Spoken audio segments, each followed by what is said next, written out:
Olá a todos, meu nome é Sinara Tavares de Souza, estou aqui para falar sobre o meu artigo que vai lidar com os desafios da docência bilíngue no ensino regular privado do Brasil. Sou bacharel em Letras, Tradução e Interpretação pela Universidade Metodista de São Paulo. Recém-obti minha licenciatura em Letras em Inglês pela Universidade 9 de Julho. Pós-graduação em Psicopedagogia pela Universidade Anhembi no Morumbi. Estou agora graduando em Pedagogia pela Universidade 9 de Julho. E o meu desafio, foi escrever um artigo sobre os desafios da docência bilíngue no ensino regular do Brasil, porque eu trabalho hoje com bilinguismo na rede privada brasileira.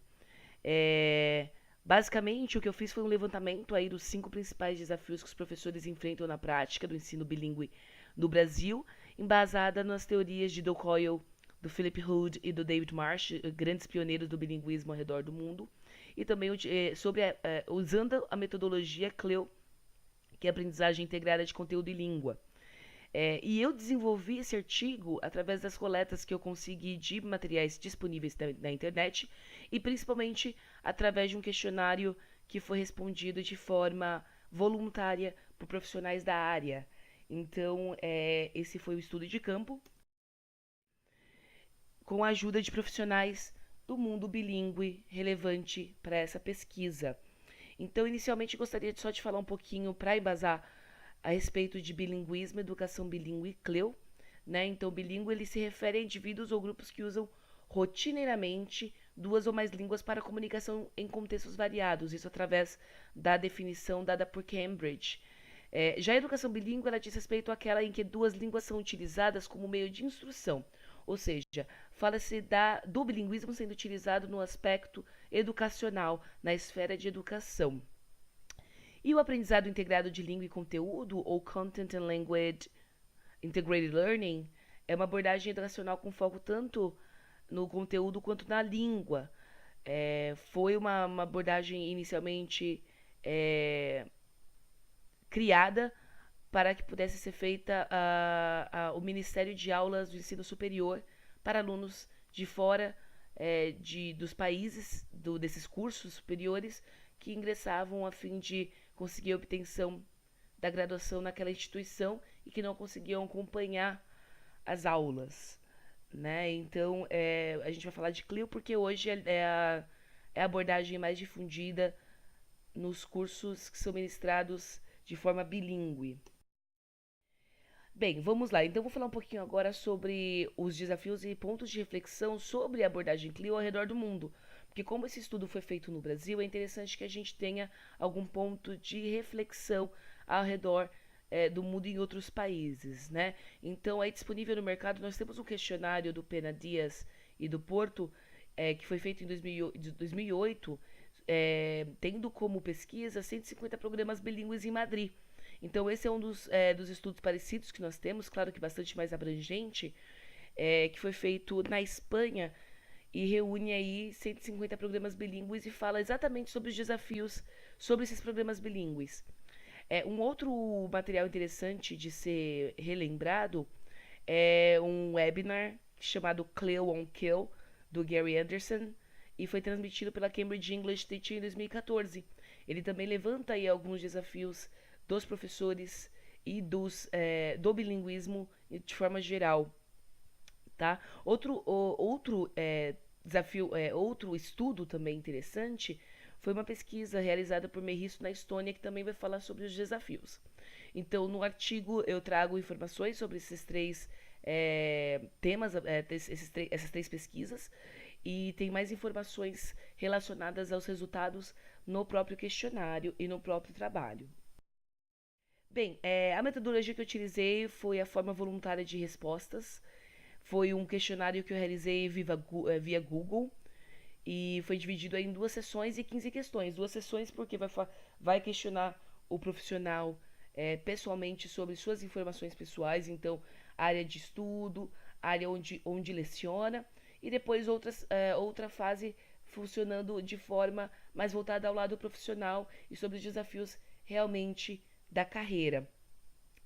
Eu tive aí ao todo 106 colaborações de professores bilíngues que atuam no ensino bilíngue, não professores de educação de inglês, de língua inglesa como em cursos, mas professores que estão dentro do ensino regular brasileiro, ministrando aí de forma bilíngue. E ao todo, depois da filtragem total e de realmente dividir e ter somente a amostra necessária para o estudo, eu cheguei aí a 87 colaborações relevantes para essa pesquisa. Tá?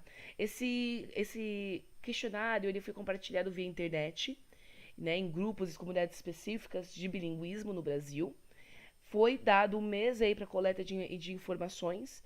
Depois eu fiz a análise e a filtragem desses dados e depois eu vou apresentar aqui para vocês os resultados. No artigo, ele é possível de ser visto via gráficos e porcentagens. Como ele é extenso, por aqui eu vou apresentar de forma consolidada.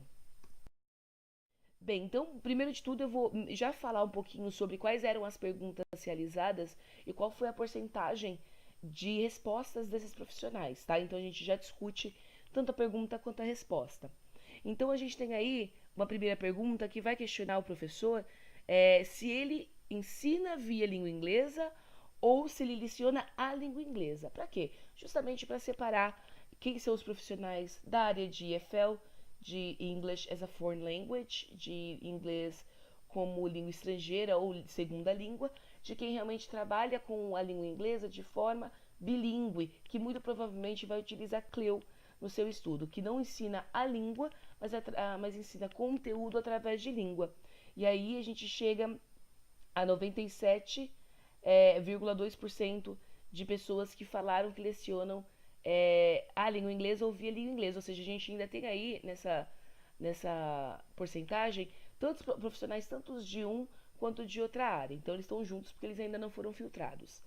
O segundo é onde ele leciona. Então a gente consegue ver aí que 85,8% lecionam no Brasil, que é a minha área almejada para o estudo dos desafios, tá? Então a área almejada aí é o Brasil, o cenário brasileiro. Depois temos uma divisão por região, para a gente ter uma ideia também de como está sendo como o bilinguismo está sendo difundido no país. Então a gente consegue ver que o Sudeste predomina, com 78% desses profissionais. E aí a gente consegue chegar realmente na região necessária para esse estudo, né? Não na região, não, mas na área, que é a educação privada. Então 95,2% desses profissionais estão na rede privada. Por que eu deixei aí rede pública ou privada? Porque nós temos projetos bilíngues na rede pública, tá? Em alguns estados brasileiros, principalmente o estado do Rio de Janeiro apresenta aí escolas públicas com programas bilíngues, tá? O meu objetivo era o cenário privado, porque aí a gente consegue filtrar de forma mais fiel os desafios desses profissionais, tá? E porque também o público é muito pequeno, então ele exigiria um outro estudo, porque a gente vai trabalhar com outro perfil. Bem, depois eu passei para a parte de formação acadêmica para a gente também ter uma ideia melhor de quem são esses profissionais que trabalham com bilinguismo no Brasil. E aí, respectivamente, eu consegui uma porcentagem igual entre profissionais que são ou formados em letras ou pedagogia e outros profissionais que também têm outras formações com uma porcentagem menor. E aí, as faixas etárias para as quais esses profissionais lecionam incluem primordialmente o ensino infantil e o Fundamental 1. Bem, depois eu pergunto também no aspecto pessoal como esse profissional aprendeu a língua inglesa e 60% respondeu que foi via estudo formal, que a gente pode acreditar que tenha sido ou por centros de idiomas ou por algo parecido. Bem, depois a gente entra também na esfera de experiência, então a gente tem aí há quanto tempo esse profissional leciona inglês ou via língua inglesa, a gente consegue 54,9% há mais de 10 anos, então nós podemos dizer que metade desses profissionais estão em sala de aula por um tempo razoavelmente considerável, de mais de 10 anos. Quando perguntado sobre o nível de proficiência, nós temos aí 42% respondendo que tem nível C2 de língua, ou seja, nível de fluência, né? Não necessariamente tendo realizado testes de proficiência, ou então não tiveram que apresentar esse exame para a gente, mas que se auto-intitulam ou sabem que é nível C2. Quando eu pergunto sobre certificados de ensino de língua inglesa, eu tenho aí 73,6% que respondem que sim, né? Então, a gente pode pensar que 73,6% são certificados no ensino de língua inglesa. E isso pode incluir tanto diplomas de ensino superior, como exames específicos de ensino mesmo de língua inglesa realizados com outras instituições de ensino, inclusive certificações internacionais. Bem, eu também fiz uma pergunta para quantas turmas eles lecionam atualmente, para a gente também ter uma ideia de como funciona a quantidade de aulas que eles dão, e aí 55% respondeu que lecionam de 1 a 3 turmas. É, consideravelmente um número baixo, né? Mas a gente também não sabe quantas horas por semana esse professor leciona. Então, e também foi perguntado a quantidade média de alunos por turma que esse professor, para a qual esse professor leciona, e ele respondeu aí que, né, quase 60%, que a quantidade varia entre 11 e 20 alunos por sala de aula. Também perguntei se o colégio que ele trabalha oferece formação contínua e apenas 39,1% respondeu que sim. Com qual frequência ele recebe feedback sobre a prática docente, 44,8% respondeu que às vezes. E aí depois a gente entra na parte do desafio do ensino bilíngue, e eu peço para que ele, dentre as opções que são dadas, escolha 5 melhores, as que 5 melhor defletem as dificuldades que ele enfrenta em sala de aula, tá? Então essa primeira parte foi para a gente mapear o perfil desse profissional, e a segunda parte realmente vai lidar com os desafios. Essa lista de desafios que foi apresentada, ela foi elaborada de forma através de observação. Eu trabalho com formação de professores na área bilíngue, e foi feita através das minhas observações e também com a colaboração de profissionais da empresa onde eu trabalho, que também lidam com educação bilíngue. Então elas trouxeram aí várias perguntas. Então, se a dificuldade poderia ser o nível de língua do próprio professor, se é material pedagógico, se é dificuldade com a gestão, indisciplina, se é a dificuldade em nivelar a língua para os alunos, se é uma questão física de número de alunos em sala de aula, se era uma questão de gestão de sala de aula, problemas com a gestão, se era uma dificuldade da própria pessoa em lidar com os alunos ou a faixa etária dos alunos, falta de conhecimento sobre a própria língua ou sobre técnicas de como ministrar a aula. Várias perguntas foram dadas, além de um campo também aberto para que ele pudesse exprimir qual que era a própria dificuldade caso não estivesse nessa lista, tá? Eu vou falar agora sobre os resultados, porque aí a gente consegue chegar já na conclusão, né? Então eu tenho aí, de forma gráfica, todos os temas, né, que foram apresentados para esses professores de forma para serem assinalados. Só que aqui ao lado eu tenho aí as principais dificuldades desses nossos profissionais, tá? Então eu já colhi as 5 principais dificuldades, só que ao lado a gente tem uma ideia de como foi a divisão dessas respostas e quantos temas a gente tem. De forma mais completa, todos esses itens estão listados no artigo que será publicado, mas aí a gente consegue ver que aí esse 60,9% que tem aí no item 5, ele é o maior disparado, e ele expressa aí que a dificuldade principal desse professor é a indisciplina dos alunos. Então, em número 1, como desafio da docência bilíngue no Brasil, a gente tem a indisciplina. Depois vem seguido pela adaptação do conteúdo ou da aula para alunos que têm níveis diferentes de conhecimento, né? Então, esse 52,9% aí que tem expresso no gráfico, ele compreende a adaptação do conteúdo ou a aula. Depois a gente tem aí bem nítido que alunos com dificuldades de aprendizagem também são uma dificuldade, um desafio para esses professores. E assim como os problemas com a gestão da escola, da escola que esses profissionais estão. Então a gente tem aí uma dificuldade no aspecto de relacionamento, não com alunos, mas com gestão. E em quinto, a gente tem aí um empate entre o número de alunos de sala de aula, né? Voltando a lembrar que a maior parte desses profissionais disseram ter um número entre 11 e 20 alunos por sala de aula, porém esses 11 a 20 alunos, em média, também representam uma dificuldade ao olhar desse profissional de ensino bilíngue, e também ele sente a falta de suporte ou acompanhamento pedagógico, né? Então a gente consegue pensar também que esse profissional sente essa falta, esse suporte, esse acompanhamento, que muitas vezes pode ser a ideia pela qual ele interprete todos esses outros itens como dificuldades em sala de aula. O que a gente consegue aí ter desse estudo, né, que essa indisciplina não tem nem relação com o ensino da língua, nem do conteúdo. Então a gente consegue perceber que a maior dificuldade desse nosso profissional, ele está relacionado talvez com a sala de aula e o perfil dos alunos e comportamento, né? Então isso é interessante a gente pensar.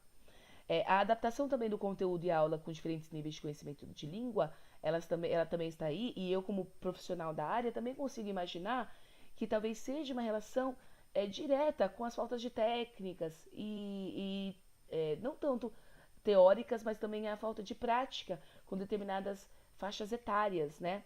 Então o profissional tem uma dificuldade aí na adaptação que talvez seja no aspecto de conhecimento próprio de como lidar com a adaptação tanto do conteúdo quanto da língua. Os alunos com dificuldade de aprendizagem também são uma dificuldade. A gente sabe que a gente trabalha com o ensino regular e esses professores lidam com alunos com dificuldade de aprendizagem de forma inclusiva. E também pode ser que muitos desses profissionais não estejam cientes de como trabalhar ou não recebem uma guia, uma orientação da gestão da escola nesse aspecto. Tá? Outro interessante resultado foi a gestão de sala de aula, que também representa aí um problema, né? E a gente pode imaginar vários motivos pelos quais eles expressaram isso ser um problema. Então, de repente, a gestão não entende por ser bilíngue e talvez a gestão não esteja preparada para lidar com os desafios do bilíngue. Pode ser também vários outros motivos. E aí a ausência de suporte e acompanhamento pedagógico pode ser sentida por causa disso, né? Talvez seja ainda uma área muito nova para a gestão de sala de aula trabalhar, e aí ela não sabe lidar, né? Tudo isso são previsões, especulações, pois a gente precisaria de estudos mais profundos nessas áreas para realmente entender o que são esses problemas com a gestão de sala de aula, tá? E o que é esse suporte, essa ausência de acompanhamento pedagógico? É relacionado ao ensino de forma geral ou ao ensino bilíngue, que tem desafios diferentes do ensino regular de outras matérias e conteúdos, tá? Bem, o que eu concluo também, né, tem uma frase que eu gosto muito da Rita Ladeia, que é o medo é nosso do adulto de decidir pela criança que ela não vai entender. Após a conclusão desse estudo, eu consegui perceber também que o profissional bilíngue, ele ainda está muito cru ou imaturo para também apontar seus próprios erros.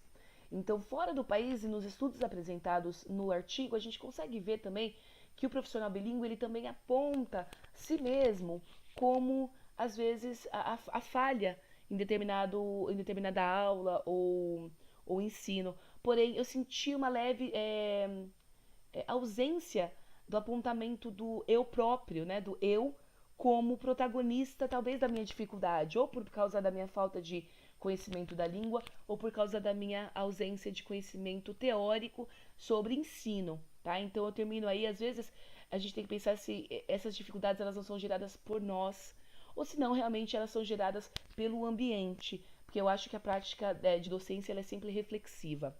Agradeço muitíssimo o tempo. Deixo minhas referências bibliográficas aqui, mas também disponível no meu artigo.